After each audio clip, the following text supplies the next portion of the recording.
सलाम और नमस्कार ख़वातीन व हज़रात। औरत मार्च शुरू होने वाला है और इंटरनलाइज्ड मिसोजिनी की शिकार ख़वातीन को मौका मिल गया है अटेंशन लेने का। औरत मार्च को चेक कर दिया। औरत मार्च, कौमी लूट मार्च, नाकाम औरतों की मार्च, कामयाब औरतों से नफरत की मार्च। क्या नाम दूं मैं आपको? क्योंकि वहां जो सारे प्लाकार्ड मुझे नजर आए, जो बड़ी मोहब्बत से बनाए हुए थे आप सबने, मुझे और निशी को टारगेट कर रहे थे प्राइमरीली, तो उससे बस एक बात का अंदाजा हुआ कि आप लोगों की तरबियत किस तरह की है। पाकिस्तान की अवाम ने औरत मार्च को चेक कर दिया है। पिछले बहुत सालों से रिजेक्ट कर दिया, लेकिन शायद आपको पता नहीं चला। तो मैं आपको बताती हूँ कि पाकिस्तान की औरतें इस्लाम के मुताबिक चलना चाहती हैं, सक्सेसफुल खुद मुख्तार बनना चाहती हैं और अपनी फैमिली की स्ट्रेंथ बनना चाहती हैं। आप जैसे नहीं जो नाकाम मेकअप आर्टिस्ट, नाकाम डिजाइनर्स, नाकाम क्लाइमेट चेंज एक्टिविस्ट और नाकाम कम्युनिटी के एक्टिविस्ट हैं। आप लोग अनफॉर्चुनेटली हमें समझ आ गया है कि उस एजेंडे पे काम करते हैं जिसके आपको फंडिंग मिलती है एलिजिडली, एनजीओ से एलिजिडली, और जो आपको वो भेजते हैं उस पे आप बात करते हैं। मारिया बी जैसी ख़वातीन ने औरत मार्च की मुखालफत में क्लिप्स बनाना शुरू कर दी हैं। मेल अप्रूवल हासिल करने के लिए वो रिलीजन कार्ड प्ले कर रही हैं। काश अगर मारिया बी ने जितना इस्लाम का मुताला करके कौमे लूत के वाक़ये को समझा है, उतना ही साइंस को भी पढ़ा होता, तो उनको भी इस बात का अच्छी तरह से इल्म हो जाता कि बाकी मज़ाहिब की तरह इस्लाम भी एक झूठा और मैन मेड मज़हब है। होमोसेक्सुअल्स जिनको इस्लाम में वाजिबुल कत्ल समझा जाता है और होमोसेक्सुअलिटी जिसको एक गुनाह माना जाता है, वो बाकी सेक्सुअल ओरिएंटेशंस की तरह नॉर्मल और नेचुरल चीज़ है। साइंसी इल्म के मुताबिक होमोसेक्सुअलिटी के जेनेटिक बेसिस हैं XQ28 जीन, एक्स क्रोमोसोम के टिप पे पाया जाता है, जो कि रिस्पॉन्सिबल होता है किसी भी इंसान की सेक्सुअल ओरिएंटेशन को तब्दील करने में और उसको होमोसेक्सुअल बनाने में। लेकिन सोचने की बात तो ये है कि मारिया भी होमोसेक्सुअलिटी को हमेशा ट्रांसजेंडर्स के साथ ही क्यों जोड़ती हैं? क्या नॉर्मल मर्द भी होमोसेक्सुअल नहीं होते? मारिया भी हर वक्त ट्रांसजेंडर्स के खिलाफ बोलने और डॉग विसलिंग करने में लगी रहती हैं। ट्रांसजेंडर्स जो कि हमारे पाकिस्तानी माशरे का एक पिसा हुआ तबका है, कैसर अहमद राजा और मारिया बी जैसे लोगों की वजह से उनके खिलाफ हेट क्राइम में भी इजाफा हुआ है। मारिया बी जैसे लोगों को ट्रांसजेंडर्स के खिलाफ नफरत फैलाने से पहले इस बात पे सोचना चाहिए कि उनका सो कॉल्ड माशरा ट्रांसजेंडर्स को ऑप्शन ही क्या देता है कमाने का। जिस शोबे में भी वो कदम रखते हैं उनको हरासमेंट का सामना करना पड़ता है, तो उनके पास अपने सर्वाइवल का और कमाई का सेक्स वर्क के अलावा और क्या जरिया रह जाता है। अब मारिया बी साहिबा को ये बुरा लग रहा है कि वही ट्रांसजेंडर्स जिनके खिलाफ हेट क्राइम बढ़ाने में उनका पूरा पूरा हाथ है, उनके खिलाफ गुस्से का इजहार करने के लिए औरत मार्च का हिस्सा बन रहे हैं और उनके अगेंस्ट प्ले कार्ड लेकर निकल रहे हैं। आपने हमारी तरबियत को लेके तो बात कर ली, लेकिन आपकी मेंटालिटी का भी हमें अच्छी तरह से अंदाजा है, जो कि पहले से कमज़ोर और पिसे हुए तबके को मज़ीद दबाने पे यकीन रखती है। मारिया बी साहिबा, अगर आपको इस्लाम इतना ही प्यारा है तो आप उस पे तो पहले खुद अमल करके देखें पूरी तरह से। इस्लाम के मुताबिक तो आपका स्क्रीन पे आना या आपकी आवाज़ भी किसी नामहरम मर्द तक पहुंचना हराम है। और जो फैशन शोज़ और कैट वॉक्स आप करवाती हैं, इस्लाम में वो बेहयाई के ज़ुमरे में आता है।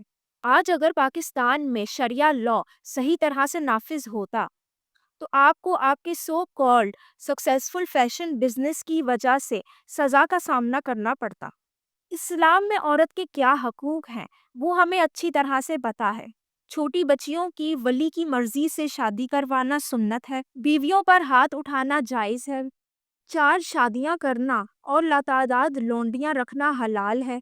मैरिटल रेप करना मर्द का हक है, क्योंकि औरत तो खेती है, उसमें जैसे मर्जी जाओ। औरत को घर में बंद रखना और उसके कदमों की आवाज़ नामहरम मर्द तक ना पहुंचना, इन तमाम चीज़ों का ही तो दर्स देता है इस्लाम। हम औरत मार्च वाले तो पाकिस्तानी औरतों को इन तमाम बातों के हवाले से गैरत दिलाना चाहते हैं। लेकिन मारिया बी, अगर आपको बेहयाई से इतना ही डर लगता है اور آپ اسلام پہ صحیح طرح سے عمل کرنا چاہتی ہیں تو پھر تو آپ کو افغانستان، ایران یا عراق میں پہنچ جانا چاہیے اور وہیں رہ کر اپنی زندگی گزارنی چاہیے۔ این اسلامی شریعہ کے مطابق آپ جن پاکستانی عورتوں کو آپ کی سو کالڈ فیملی سسٹم کی اسٹرینتھ کہہ رہی ہیں، ہیومن رائٹس آف کمیشن کے مطابق انہی خواتین میں سے 90% خواتین ڈومیسٹک وائلنس کا شکار ہے پاکستان میں، جس کے خلاف وہ خواتین کمپلین کرنا تو دور اپنی آواز بھی نہیں اٹھا سکتی۔ جس فیملی سسٹم پہ آپ کے سو کالڈ اسلامی معاشرے کو ناز ہے، اس نے آپ کے معاشرے کو اور دنیا کو دیا ہی کیا ہے؟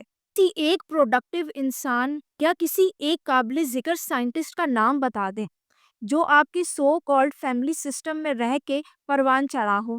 ہاں، لیکن آپ کے فیملی سسٹم کی وجہ سے پاکستان کی آبادی میں تیزی سے اضافہ ضرور ہوا ہے۔ ایک رپورٹ کے مطابق صرف 6 سے 7 سال کے عرصے میں، یعنی کہ 2017 سے لے کر 2023 تک 33.8 ملین لوگوں کا اضافہ ہوا ہے پاکستان کی آبادی میں۔ آپ کا فیملی سسٹم صرف بچے پیدا کر کے دے رہا ہے، جبکہ آپ کے ملک کے ریسورسز دن بدن کم ہوتے جا رہے ہیں۔ آپ جس فیملی سسٹم پہ ناز کرتی ہیں، اس کے ٹوٹے پھوٹے طریقے سے قائم رہنے کی وجہ یہ ہے کہ آپ کے معاشرے میں بچیوں کی بچپن سے کنڈیشننگ کی جاتی ہے کہ ان کی اس دنیا میں واحد ویلیو ایک اچھی بیوی یا ایک اچھی ماں کے طور پہ ہی ہوگی۔ آپ کے معاشرے کی بیشتر عورتیں فائنینشلی انڈیپینڈنٹ نہیں ہیں، جس کی وجہ سے وہ ہر قسم کی ظلم اور زیادتی برداشت کرنے کو تیار ہیں۔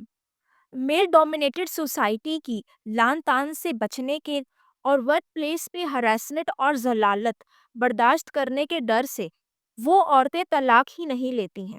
ماریا بی جیسی مسوجنسٹک خواتین عورت مارچ کا حصہ بننے والی خواتین پہ فنڈنگ کا الزام لگا دیتی ہیں۔ کیا ان کے پاس اس فنڈنگ کی کوئی ایویڈنس ہے کہ کہاں سے فنڈنگ آتی ہے اور کتنی فنڈنگ آتی ہے، یا وہ یہ بات صرف عورت مارچ کو ڈسکریڈٹ کرنے کے لیے کرتی ہیں؟ میں ماریا بی سے پوچھنا چاہوں گی کہ آپ کے ملک پاکستان میں جو عرب ممالک سے فنڈنگ آتی ہے مدرسوں کو، اور جس کی وجہ سے ریلیجیس ایکسٹریمزم پھیل رہا ہے، ساتھ ہی ٹی ایل پی کے غنڈوں کو موقع مل رہا ہے پاکستان میں دہشت گردی پھیلانے کا، اس کے بارے میں ان کا کیا خیال ہے؟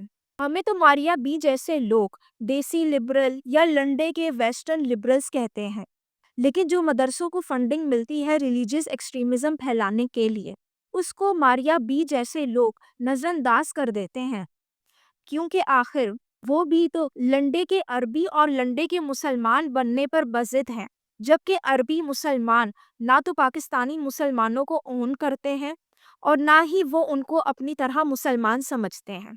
ویسے فنڈنگ کی بات سے یاد آیا، ماریا بی فلسطین کے نام پہ بھی تو فنڈز اکٹھے کر رہی تھی۔ Election for Palestine. I didn't even say that you're going to glamorize a genocide with all these beautiful models with it. Kullu de pathiyo cha illu. Kullu di pathiye sahabanda to kiye apne pehle janino to kissa chhodya si takira put actually saying Allahu Akbar, and you know all those kullu de pathiye Prime Minister hua mashallah haram zade sing Maria badtameez. چلے عورت مارچ کی funded ہونے کے ثبوت کو تو چھوڑیں، ماریا be ہمیں یہی ایویڈنس دکھا دے کہ جو فنڈ وہ فلسطین کے نام پہ اکٹھا کر رہی ہیں وہ فلسطین کے لوگوں تک پہنچ رہا ہے، یا یہ بھی اپنا فیشن برانڈ سیل کرنے کا ایک ٹیکٹک ہے۔ ماریا بی کو فلسطین کے لوگوں سے اتنی ہی ہمدردی ہے تو وہ فلسطین میں جا کر ان کی مدد کیوں نہیں کرتی؟ یا اسلامی شریعہ سے اگر ان کو اتنا ہی پیار ہے تو عراق چلی جائیں، جہاں اسلامی سنہ کے مطابق 9 سال کی بچیوں کی شادیاں کی جا رہی ہیں، لیکن وہاں ماریا بی کو اسلامی شریعہ فلسطین کے نام پہ فیشن برانڈ سیل کرنے کی تو دور کی بات ہے، ان کو کسی قسم کا فیشن کرنے کی بھی اجازت نہیں دے گی۔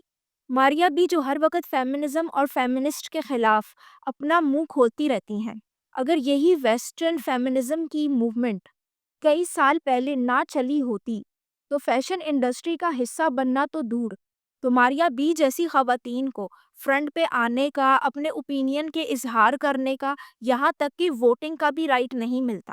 ماریا بی اور ان کی جیسی خواتین کو پاکستانی سوسائٹی، جو کہ پہلے سے ذہنی پسماندگی کا شکار ہے، اس کے اپروول کے لیے اور میل اٹینشن کے لیے اپنا منہ کھولنے سے پہلے ویسٹرن فیمنزم کی موومنٹ اور ویسٹرن فیمنسٹ کا شکر گزار ہونا چاہیے۔